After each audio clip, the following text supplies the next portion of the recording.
Hey guys, we have new update patch note from Etheria restart, so let's dive right in. Today we're gonna have a maintenance with 200 gem compensation, so hell yeah.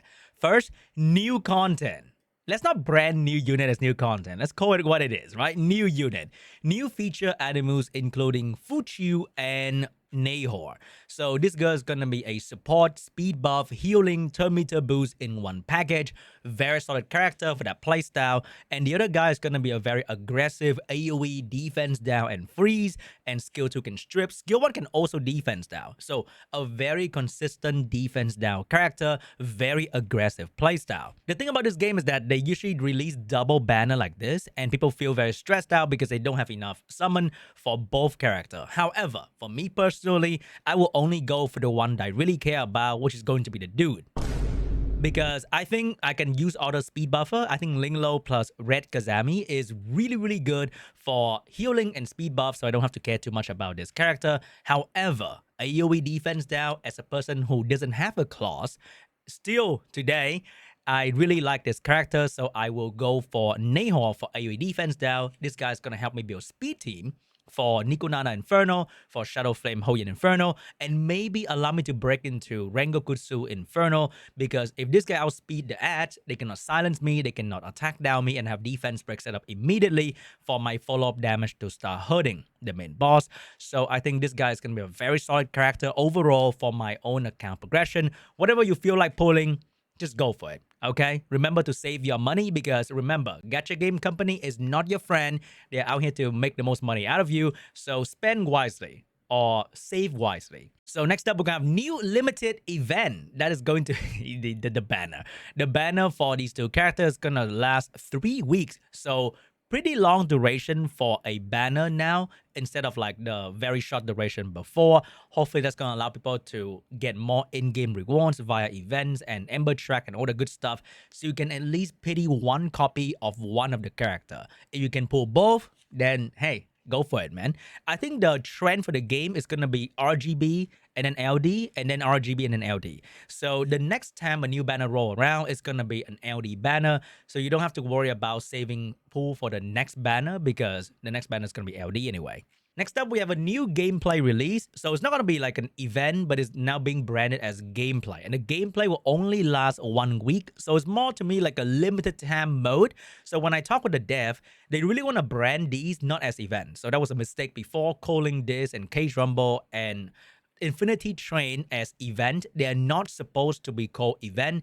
They're supposed to be limited time gameplay mode. Like let's say you play Marvel Rivals or you play Fortnite, once in a while, or not once in a while, every update there's going to be new gameplay limited time mode, and I think this is going to be branded as such moving into the future. So for this one, you're going to be challenging different bosses. There's going to be going around in a dream maze. Hopefully it's going to be less tedious than Ember Track, and it should give you a lot of rewards, and we will hold them for that. Okay, they keep stressing how this is going to be one of the most rewarding gameplay thing in the game, so I hope it's going to be good. However, this will only last 1 week, so I hope that a lot of you guys can clear the thing and get a lot of rewards, so that you can pull for the new character, you can get training data, you can get Latisse, which is the huge discussion in the community right now.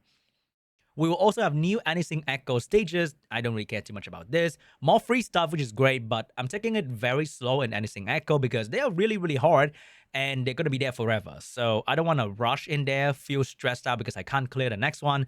So the adding more means I have more goal to look forward to, and free stuff is always great, so I like this one.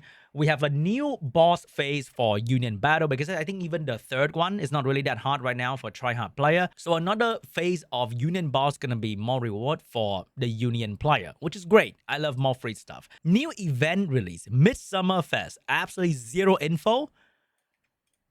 Interesting. Probably gonna be one of those like no brain kind of event, like the dazzling pools or whatever. So hopefully it's gonna be the one that you do a bit of work and then you get rewarded accordingly. Then there's also going to be Blessing Galore this weekend, which is going to be absolutely incredible for people who can play during the event. I hope that you guys can play during the event, because I think farming Doki Doki Inferno during this event, for me personally, is going to be a giga boost to my account, because getting good Swift Rush and Time Weave set is one of the biggest progression boosts for any account out there. Having good speed, having good accuracy is so important in this game in all boss content. So for me personally, I used to farm 80% EXP and GP outposts and then 20% of random whatever.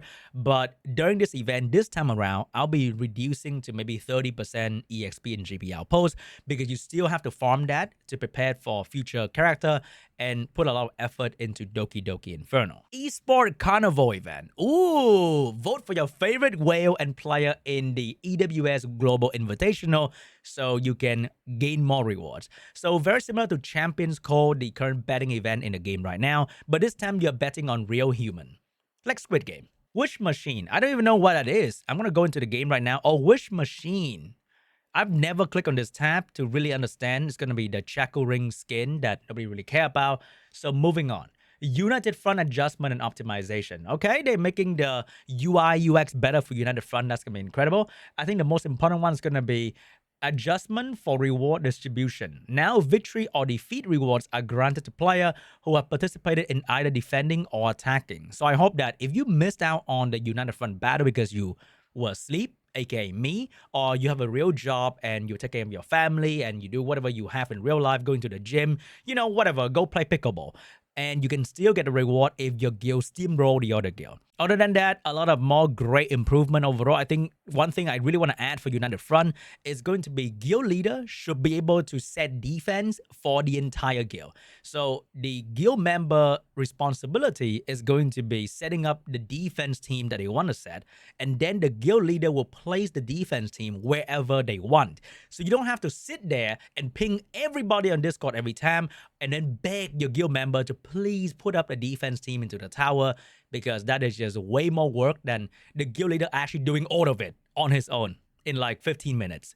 So I think that will be a great adjustment for guild in general. Next up, we have some more bug fixes. I read through this and not something too crazy important. One thing I'm not too sure is about the Amber shell. So when I use Amber with Valerian on the same field, it will trigger the Amber and Valerian passive at the same time. So if one unit die, two things get wasted away. So I hope that either Amber is going to trigger first or Valerian trigger first. And one of the things that they say in here is going to be the shell Amber will not make certain things work properly. So I hope that was fixed, or that should be fixed in the future. Next up, we have some Ethernet rally improvement. I think one of the biggest improvement they can do for this content in particular is allow the shadow worker or the support unit to have actual gear on them. And maybe when you go deeper in the Ethernet rally, the support character gets stronger, because right now it's only there to like serve as a band-aid fix in the first round. The second and third round, the content get harder and harder. I think it should have Shadow Worker in there too, and they should be actually geared and help out the player. Some people might say, just get good, but I'd rather say, help out a casual player. Gluttony Thorn. Oh, they are nerfing Kururu. So reduce HP by 20%. That is one of the biggest early game hurdle, is the Kururu boss in Ethernet Rally. The jellyfish are very, very tanky. So they are nerfing that. Hopefully that's going to be enough for you guys to break through this boss. Other than that, we have some more minor adjustment and bug fixes that you can read on your own term. I don't think I need to read that for you like a bedtime story. I think I'm very excited for the Blessing Galore personally, because I can play during the event. If you can't, I know you're going to feel very FOMO and frustrated because you're missing out on such a great event. I hope you can spend a bit of time to do this. And I'm also very excited to see what the hell is going on with the new event. I hope it's going to be really good, very rewarding like how they promised. And I wonder how hard it's going to be. That's going to be fun to see. And I'm very excited for Nahor, because I've been saving resources for this guy. I can probably max out skill 3 immediately and maybe even 6-starring him so that he can be fast. And I want to see how good he can be in my own gameplay to see if I can make speed team with this guy. So personally, don't pull. Don't invest too early on if you're watching this video. Wait for content creators to start playing with these characters. I'll try my best to give you guys the most honest review on these characters, especially Nahor, to see if it's worth pulling for. Because I know people in my guild are probably going to max dupe these characters regardless, like the Giga Whale, so they don't really care. So I'll see how good these characters will become and let you guys know if they are really worth it. Because I think right now we're at the point where we can afford to build new character. What are you talking about, Sean? I have nothing. Yeah, I understand that. But I personally can afford to build a new character. Unlike the Yelly Banner, I was still giga down bad for resources in the game. But right now, I can build at least one new character, so that's gonna be a little bit exciting. Anyway, guys, new update coming with new character, new event, new free shit in the game. Always amazing to see. Hopefully, we have new communication and we have new improvement in other very important part of the game, like economy, like auto run AI, like inferno difficulty, all that good stuff. But hey, at least they give a shit about Kururu. So maybe they're going to give a shit about the other part of the game as well. That's going to be amazing. Anyway, guys, thanks so much for watching, and I'll see you guys in the next video. Bye-bye.